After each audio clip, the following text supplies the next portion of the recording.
Hi, I'm Rhonda Porter, the Mortgage Porter, and sometimes I feel like a broken record, but I think this topic is so important, and I know a lot of us in the mortgage industry and escrow industry are really concerned about transactions for first-time homebuyers closing in time to receive the first-time homebuyer tax credit. So I thought I'd do a quick video just to kind of go over it again with a very simple calendar to show you how come we're so concerned.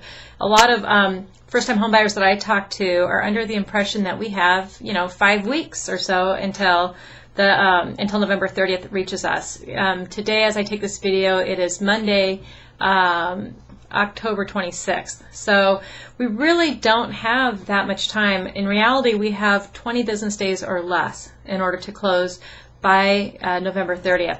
And so I've got this really, forgive me, this very simple calendar here. And you can see here's the 30th, and in order to close by that time, typically mortgage companies need to have loan documents, at least I know at Mortgage Master, a minimum of 24 hours in advance for review so we can get it prepared for funding. And I would recommend to try to get it in even 2 days or more before funding during this time so people have enough time to process, because we are anticipating higher volumes due to the first-time homebuyer tax credit. So with that in mind, this happens to fall right next to, I'm going to go backwards here, Thanksgiving. And that, of course, is a holiday. And for whatever reason, the day after Thanksgiving is too, with the big green sofa chair. I think that's just so we could just have a break to digest everything. I don't know. So we have these two holidays here. And then on top of that, King County has a furlough day that they put the day before Thanksgiving, meaning that the county is closed.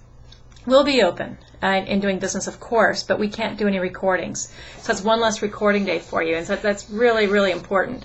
So your next opportunity for recording, unless you're waiting up until the 30th and risking not getting on, is going to be Tuesday, November 24th.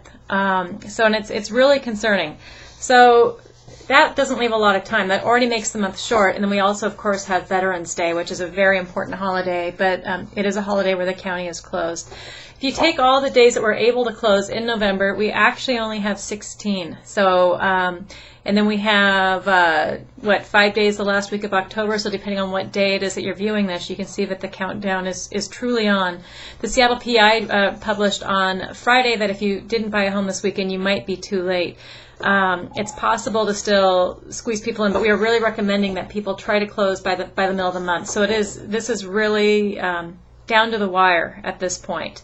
So please keep that in mind, that there is, nothing's extended yet from Congress, and so without that, you may or may not receive the tax credit depending on if you're able to close. A lot of mortgage companies are requiring buyers to sign an awareness letter pretty much stating this fact and releasing them of liability in the event the transaction does not close, because there's just too many pieces that factor into this. And on top of all of this too, which causes the additional concern during this time, and now that we're getting really down to crunch time, is that we have fairly new disclosures and guidelines that are in place, the Mortgage Disclosure Improvement Act, and also HVCC. If documents are not delivered appropriately or with MDIA, if an APR is off by more than just 1/8%, then your documents have to be redisclosed, and there's a 3-day waiting period. So you can see where this can really be, that 3-day waiting period alone